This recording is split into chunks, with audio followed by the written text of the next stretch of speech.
What if I told you that you could build a business without any competition whatsoever? Hi guys, my name is Otto Viteri from growthandmastery.com, and today I'm going to show you just that by giving you a summary and review of the book, The Blue Ocean Strategy. Stay tuned.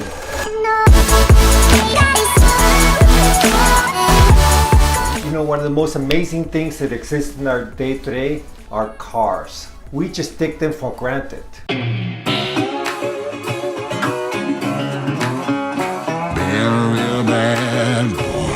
But remember when we didn't have any cars? Well, you remember, I don't remember, I'm not that old yet. But we had horse and carriages. Ford Motors still had not existed, and they were not for the inventors of the manufacturing of the cars.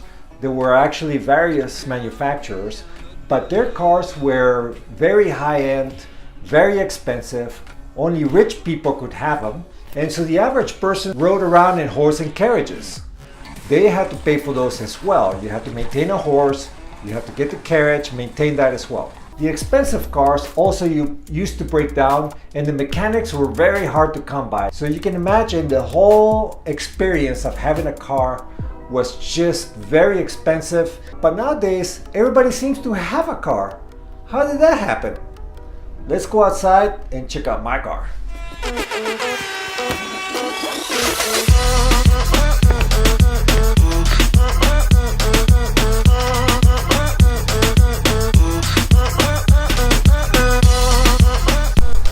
So this past week I made a great video about my birthday, and it had a kind of cinematographic drama, provide that extra help and boost for people. I had suspense. It was great. I called my cousin and I said, "What do you think about it?" And she says, "Well, the next time do a video about washing your car." This is for you, cousin.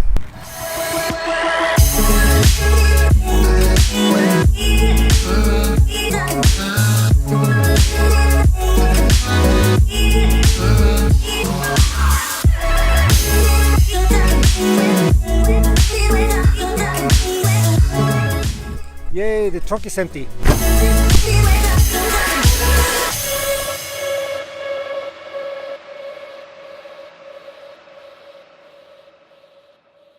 So I was going to get the car washed, but I forgot I have an appointment. But at least I got the trunk done.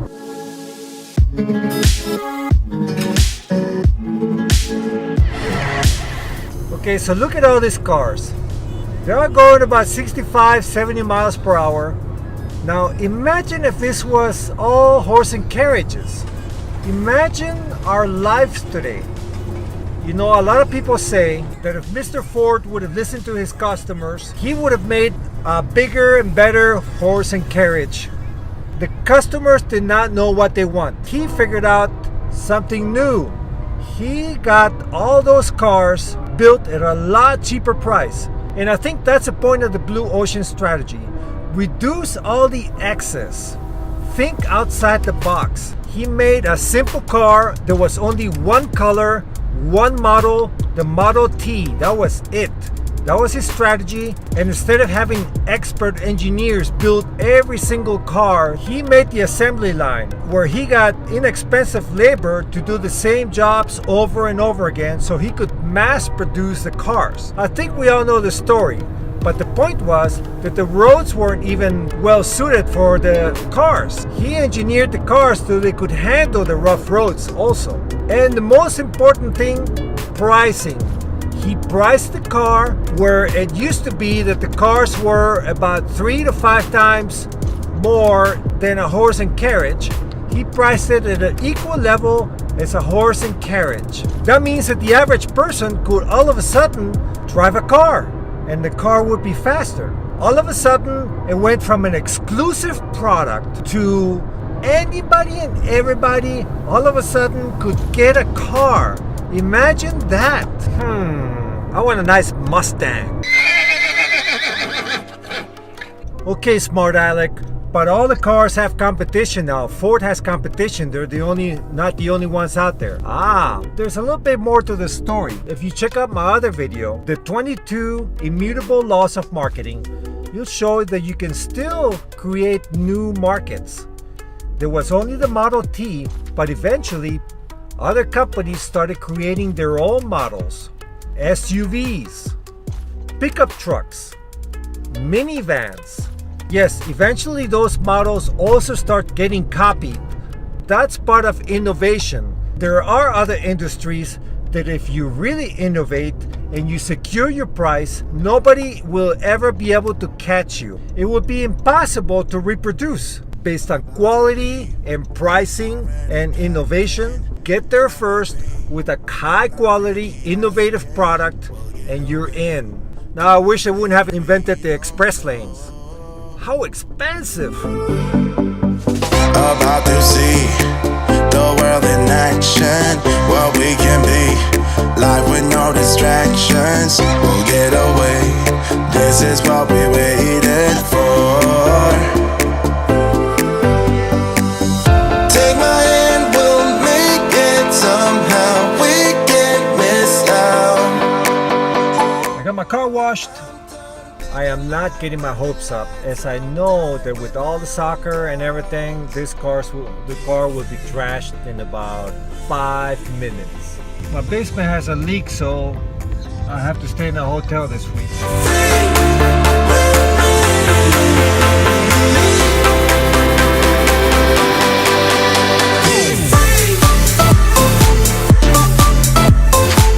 So the Blue Ocean strategy. First, I need some props. For example, Cirque du Soleil.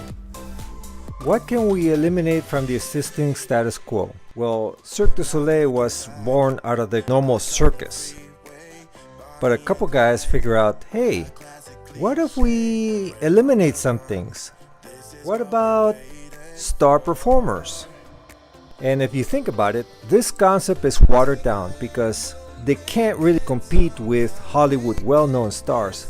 Circus stars are not very well known, only in the local circus if you happen to go to them often. So you eliminated the expense of having stars, paying them high wages, also animals.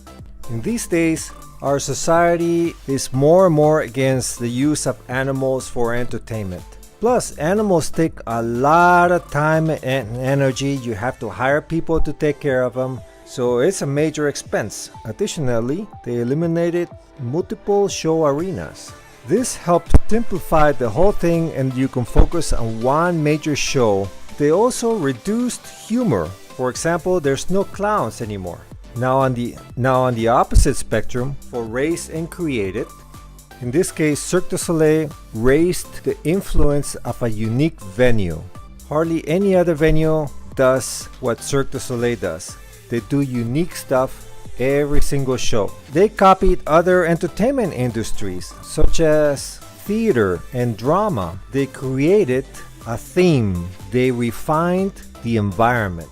Now it's no longer a tent pitched on a field and the floors are all dirt or made out of makeshift wood. They actually refined the environment of the whole place and attracted a whole new type of customer. People that may go to theaters now would want to come see a high quality show like Cirque du Soleil. They created multiple production, and unlike any other circus, they also have music and dance, borrowing it again from other entertainment industries. With eliminating these factors, they were able to save a lot of money of what normal circuses normally provide. They were able to create something new that nobody else has. This in turn became Blue Ocean strategy. We have price, meals, lounges, seating class, hub connections, friendly service, speed, and frequent point-to-point departure. I hope you guys can read that. So in this graph, we're going to compare 3 different businesses in the whole transportation industry. In this case, we're going to have the average airlines, Southwest Airlines, and what they do compared to the average airlines, and also vehicles, rental cars. If you want to travel that way, consider that as well. You might be able to attract some of the customers for car rentals to get into your airplanes. So cars. The price are very low in comparison. Meals, there's no meals provided with rental cars. There's no lounges. There's no seating classes. Hub connection, well, that's only for airports. You can go anywhere with a car. Friendly service, not really, very low. That's also very low. Speed, not really, it takes you forever. A plane will get you there faster, of course. Imagine going coast to coast in the US. It'll take you days to get there. Frequency of point-to-point departure, well, that's very high. You can depart just about any time you want to.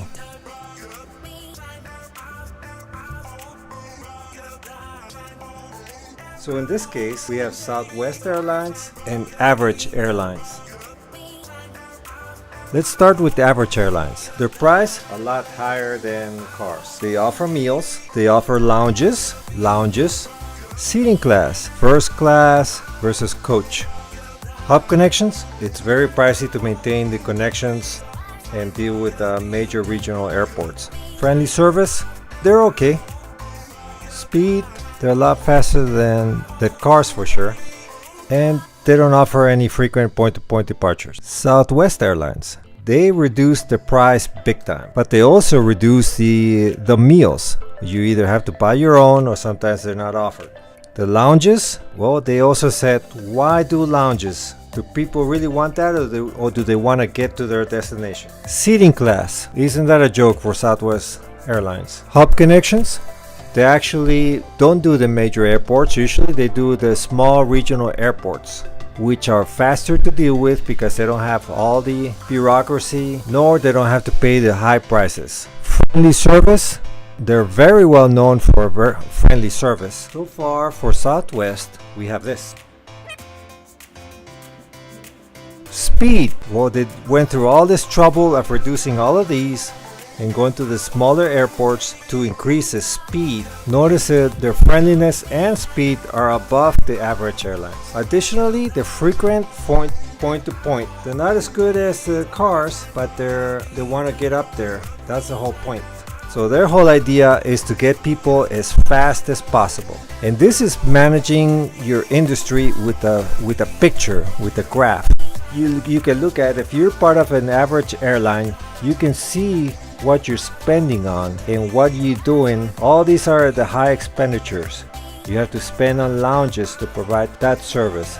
The seating classes, the hub connections, you're spending a lot of money on the major airports and maintaining that. Their friendliness is okay, but Southwest is actually saving all this money on meals, on lounges, on seating class. There's a lot of money spent on this, on the hub connections, on the maintaining major airports. And so they can concentrate more on other factors, such as friendly service is something that they can control. The speed, because they're doing a small regional airports, so they can control how fast you can get on the plane.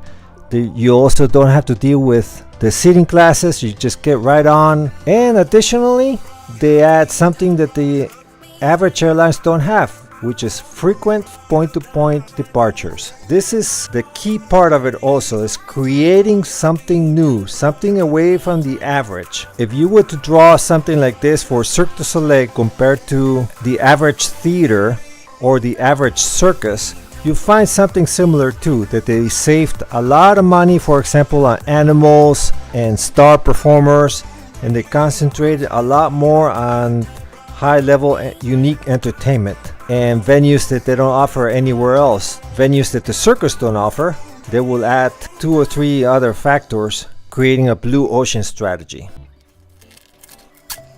There you have it, guys. I actually mixed and matched 2 different things, but we can also transpose what South Airlines saved on.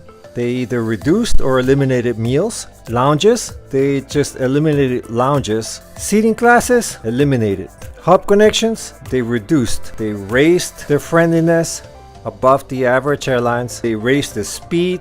They're a lot faster than Average Airlines. Created a frequent point-to-point departure. That's what created the blue ocean strategy for them. And this is how you can set up your business. Or if you already have an existing business, you can look at what factors you supply to your customers and evaluate, hey, Why are we providing this when the average competitors are doing the same thing? Most customers, they just really don't care about that stuff. They can do without. And you could come bring this all the way back down. Think of the cost savings. Create a new blue ocean strategy.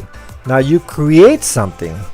Think about also what to create. Not only take away stuff, but what by taking away and reducing some of the costs, what new factors can you create? Not only one, but maybe 2 or 3 factors that you can create with that. Cirque du Soleil over here created a music venue and dance venue.